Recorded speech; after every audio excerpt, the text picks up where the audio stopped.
Sri Lanka Standard Institute and the Society of Structural Engineers of Sri Lanka. Engineer Fernando is a leading expert in innovative construction methods such as tall buildings, bridge construction, and advanced sustainable construction materials. Now, if Professor De Silva is a quiet man, Engineer Fernando is a silent man. But now, I'm going to have to invite him on stage to perform the task of introducing the next guest. Everyone. So I have the honor of introducing Mr. W.A.D.D. Wijesooriya, the Chief Environmental Consultant of the Port City project. He has more than 20 years experience at Central Environment Authority as the Environment Management, Pollution Control and Impact Assessment Engineer. So he's a BSc Chemistry graduate from California University and MSc graduate from International Institute of Hydraulic Environment, Netherlands. He has further completed a diploma with distinction in Environment Science and Technology from International Institute of Hydraulics and Environment, Netherlands. Over to you, sir. Thank you. Dear sirs and ladies,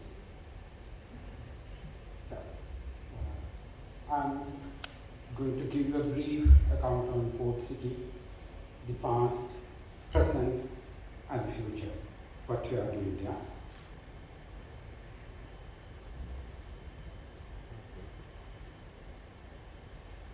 Port City is a project developed by Reclaiming Sea to create 269 hectares of land next to the south port of Colombo, and we are expecting to complete it in 21 years, that is 2041, and with the expected city population of 250, and total investment will be more than 15 billion. Already 1.4 billion US dollars is invested to create this land by filling and creation of the protection device, that is the breakwater, and the total build-up area is 6.3 million meter cubes of gross soil. Who owns this land? This was sea, once it was filled, need to be declared as part of Sri Lanka. This is already done by the President of Sri Lanka through the Lands Ordinance, and this is the new Colombo map. The survey department surveyed it and included it as part of Colombo. It's part of Colombo, owned by Government of Sri Lanka and managed by Government of Sri Lanka. This is the timeline, the completion nearly in 2021. We are now at 2021-2022 period, and land filling is completed, breakwater construction is completed, and we are in the process of developing the infrastructure. Those are roads, bridges, and other utility facilities. Once those are completed, in parallel, we will be doing the building construction, what we call the vertical development within the land. And Port City is, as I said, it is 269 hectares of land. Total marketable or sellable area is 178 hectares, is divided into 74 plots. Some are about 2 hectares, 3 hectares, some are 10 hectares. Larger plot areas are there. And 91 hectares is allocated for public spaces, roads, parks, public areas, and utility areas. And total open space, that is very important for engineers and the planners, total open space is nearly 60% maximum. And and we have, I will go to it later, we have a marina that is first time in Sri Lanka to cater the yachts, and it is in operation now. And we have a public beach of 1.5 kilometers that is public. Near Colombo, there is no such beach until you go up to Vellavatta and Mount Lebanon. But in Colombo city itself, you have a beach area of 1.5 kilometers. And then I will turn to the sustainability concepts of port city. And sustainability concepts to me comes in two ways. One is regulatory requirements. Fulfilling regulatory requirement is essential to see the sustainability of a project, and the other thing is coming from your field, that is planning, designing and technical interventions, the engineering. To complete or comply with the regulatory requirements, we carried out an EIA. As you all know, EIA or the Environmental Impact Assessment is a tool to ensure sustainable development. Carried out an EIA in 2011 by University of Moratuwa, and then it was supplemented through supplementary environmental impact assessment in 2015 by the Port City project, and got the approval for which, and it was opened, and there we looked at the environmental impacts of dredging sand to create this land. That is 65 million meter cubes of sand was dredged offshore from Negombo area, and we used 3.45 million cubic meters of rock material, which was taken from licensed quarries having mining license received from Geological Service and Mines Bureau, and also having valid environmental protection license received from the Central Environmental Authority. We did not operate any new metal quarry, they all were existing ones, and there was a question whether this project will use all the rock material in Sri Lanka, giving pressure to the construction industry in the country. During the EIA, we studied the 9 metal quarries in Gampaha and Colombo districts, found 20 quarries were studied and found 9 were not in operation at that time, and 11 quarries, the total production, potential production was taken, and what we required was 3.45. Actually, this is only less than half of the total potential production capacity of 11 quarries available in Gampaha and Colombo districts. Totally over 200 quarries are available in those two districts. That is about 7% what we have studied. So that showed there was no real threat to the construction industry for using this much of material for the construction of breakwater and other protection structures.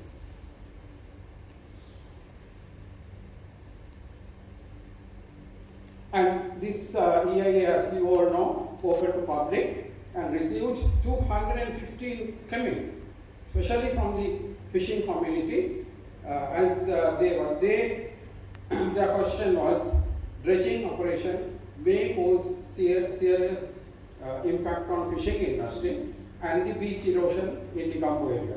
And we got the Moratuwa University, LHI, some professors from University of Peradeniya also, and some research institutions in China to carry out the mathematical modeling and other studies to see how we can do without creating environmental problems. And the engineers, especially the coastal engineers, advised to carry out this dredging operation beyond 3 kilometers and depth of 15 meters, then there won't be, but their prediction was, there won't be any impact on coastline.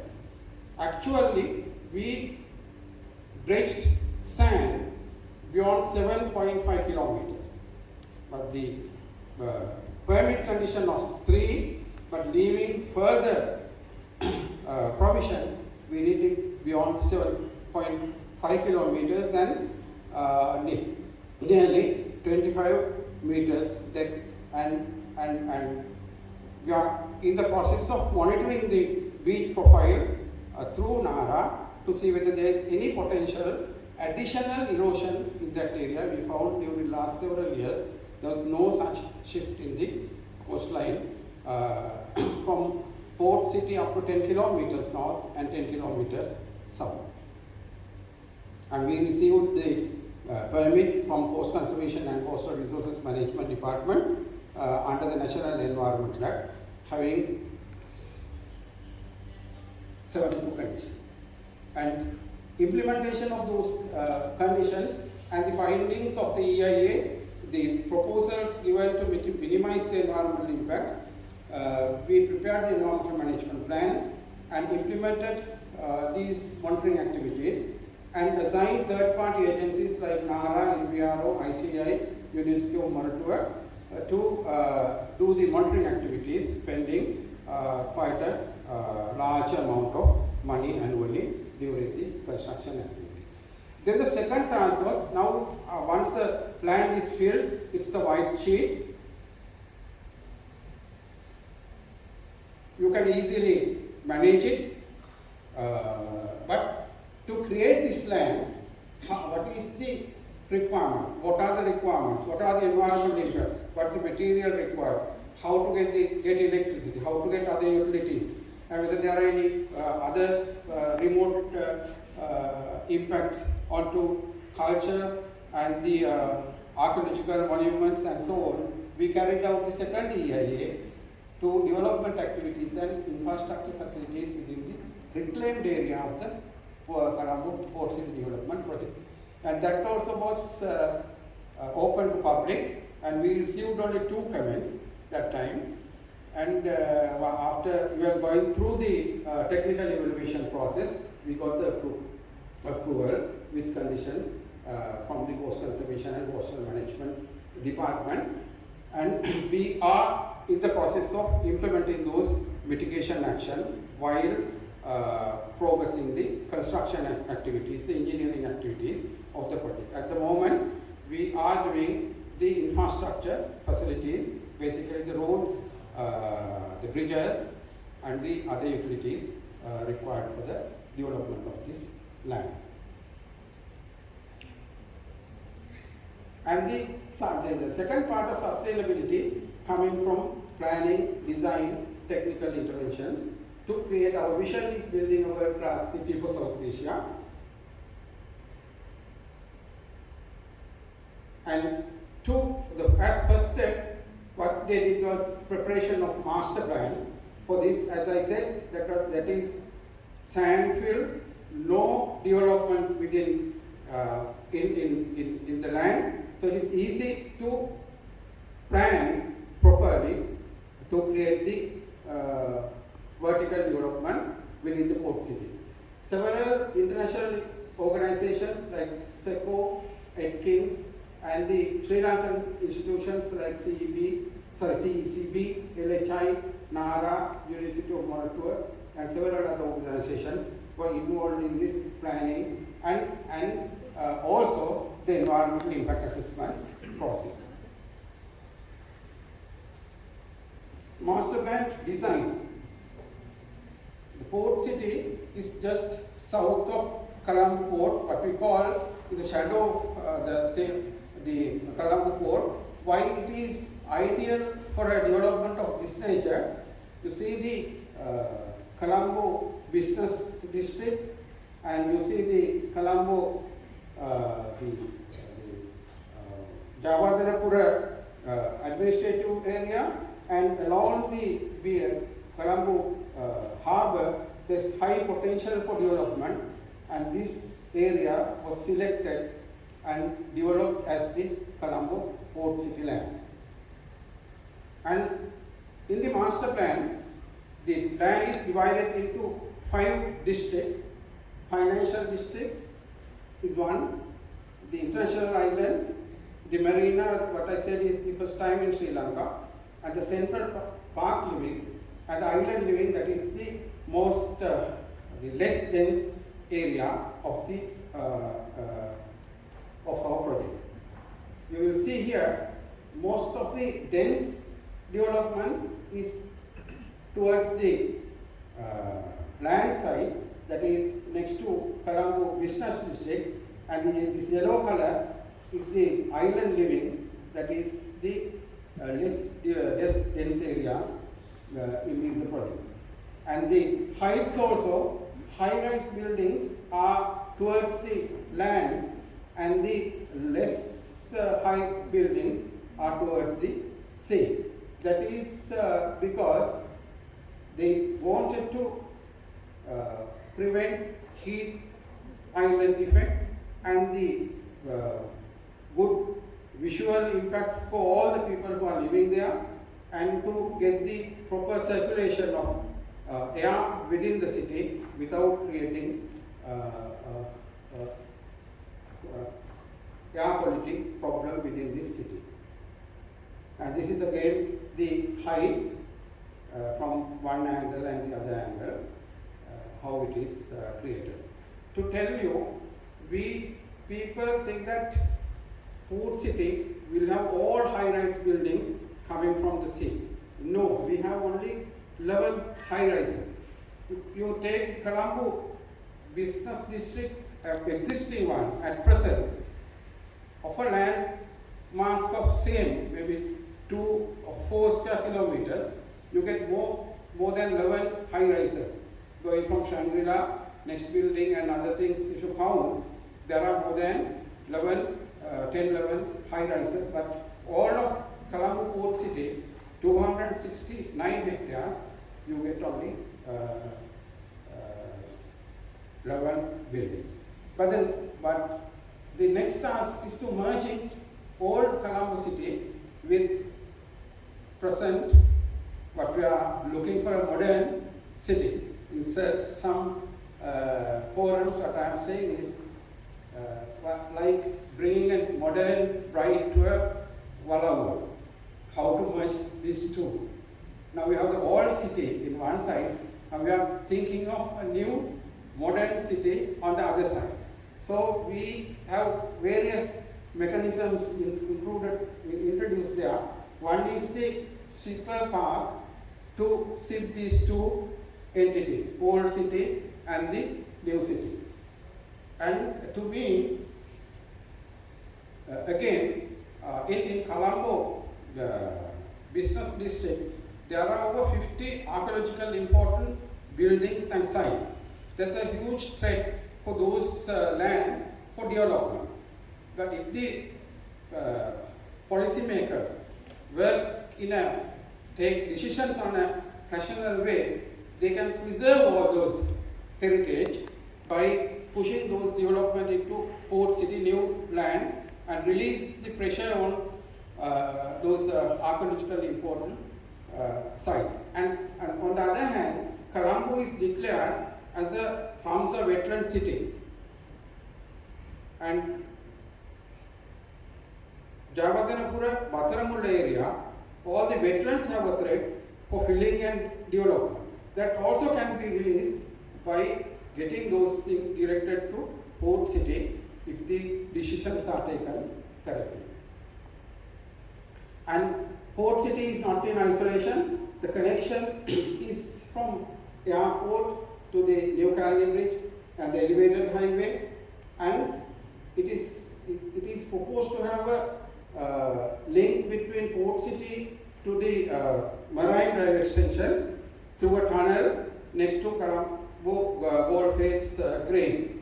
That is, all the designs are ready, environmental impact assessment also prepared, and it will come to life very soon. The Marine Drive extension, that will be a tunnel in just next to Colombo, the Gold Face Green. And the master plan mobility. The mobility is also very important.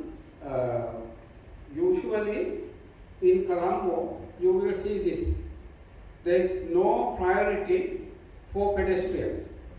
There is no priority for cycling. And there is no priority for parking. This is the Chaitya rule. Anywhere in Colombo or any town, that is the case.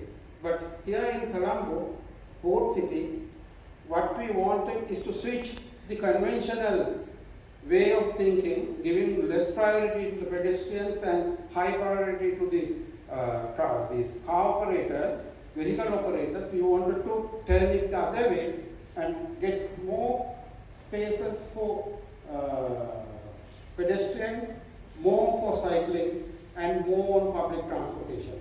I will show you one. This is our road hierarchy network. Hierarchy is given from pedestrians to cycling to the vehicles. This is the cross section of main boulevard. You will see the pedestrian ones are with the shade inside that is given in all our designs and the guidelines. The building operators or the building constructors, they have to give pedestrian path within their land, like in Kandy, the Queen's Hotel and Cargill's building in Colombo.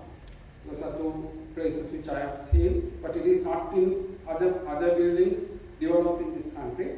But here they have to do it. It is part of our guidelines, and the cycling lanes are also dominant here. And public that it is necessary to give and create walking spaces within the plots. Even a person purchase a land or get a land to develop, as I said, those are about 2-3 hectares. Person to travel or walk along, instead of walking a long distance, it is necessary to give access from one end to the other through their land. That is another guideline. And overhead connections within the buildings and underground connections and the public spaces are part of the master plan to encourage the public walking and pedestrian walking and discouraging the vehicular traffic. Now what happens in any place, as it is difficult to walk, people tend to even walk from one place to another, or your driver will drive a vehicle several rounds until you finish your work and come. Within Port City, it is not the case. And we are hoping to have light rail transit, and the light rail is designed and the stations are designed not to walk a person more than 400 meters. When they get down from a station, they can reach their destination within 400 meters. Then you don't need a vehicle all the time driving. They can use the public transport once it is in place. And all these things will be monitored by a centralized control system through CCTV cameras and what you call the modern city elements will come to our project. And this is again first time in Sri Lanka, I think. The development control regulations were framed, and these will be gazetted very soon. Gazetted document is ready. It will go to Gazette and it will become part of the law of this country. The development control regulations are framed in 4 different volumes: urban design, utilities, landscape and sustainability.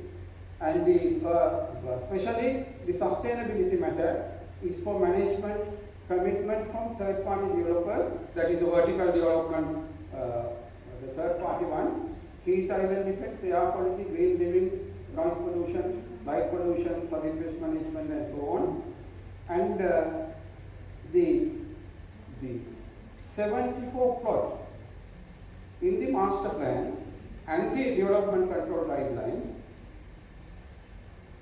along with the plot number, plot area, plot ratio, maximum height of stories, maximum building height, gross floor area, and maximum building coverage is specified. So developer, even a person get a land for development, he can't do his own what he wants. He has to follow these guidelines that will be part of the gazette. And we have a rainwater harvesting system designed to collect all the rainwater to be used in irrigation activities. As this is a green city, we need a lot of water, fresh water for irrigation, and the vehicle washing and other things to be used, the rainwater. And the electricity, we have forecasted the electricity based on the gross flow area. This is the GFA build-up over a period of 25. Based on this build-up, the electricity, water requirement, wastewater generation, solid waste generation, all were calculated, and mitigation action is proposed in the master plan and the DCR guidelines and our environmental impact assessment. And this is again for our engineers will be an interesting thing. We have the utility tunnel. In Sri Lanka, what the Road Development Authority and road authorities are the victim of water board, electricity board, telecommunication authorities. They have to dig all the time when they need to prepare or add new things to the system. But here we have a separate utility tunnel. You can see with these people, people can walk inside. All our utilities will be located within this tunnel. It's a concrete box type tunnel, not under the road. It will be under the pedestrian lanes, having manholes to enter and do the repairs or whatever needed in the future. So this is not the actual one. This is a model prior to developed actual model. Now it is being constructed the utility tunnels inside our land.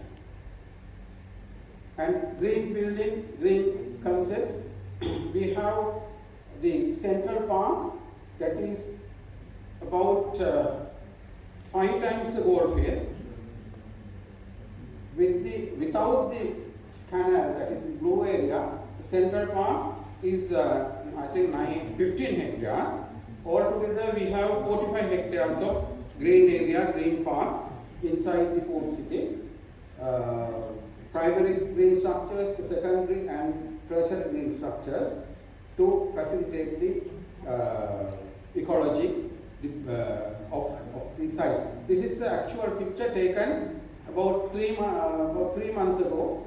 This is 1/3 of the central park that is now planted with trees, green, growing properly. And the important thing is you get birds there. Now we are planning to have a bird study within this area with Professor Sarath Kotagava. We will start very soon to do a study on birds coming here, because it is also important to see the succession of this land. And the mandatory requirements are also specified in the DCR, that is green certification. Green certification is essential for certain plots, not the minimum. Some higher tier green certification is recommended, but if they take, it is not a rule. If they get a green certification beyond the minimum level, they will get bonus. That is a driving factor for them to go to higher levels of green certification to get that. As I said, GFA is fixed, but they will get some bonus GFA if they go for higher level of green certification. And also the green landscape that is also specified in the DCR document. Private developers must provide landscape areas that are equivalent to 40% of plot size. If they have more than 50% of what they are specified in the DCR, they will again get additional bonus of GFA. That is also to get not only the land, the vertical green areas also they can use it. And finally, to achieve the 15 sustainability objectives, to create a sustainable, and I will read it, an attractive urban district well connected to and integrated with the existing city, to create a tourism hub with unique character that reflects the district's local cultural and existing urban fabric, to create a regional financial and business hub, and to create sustainable urban district that adopt to local climate, microclimate, and make efficient use of energy sources. We are trying to create a place where environmentally friendly people, organizations and visitors will want to live and do business. Thank you very much. And at this point, I would like to thank the organizers to giving us this opportunity to present. And we, on behalf of Port City Company, I cordially invite all of you, most probably in small groups, to visit our site. Thank you.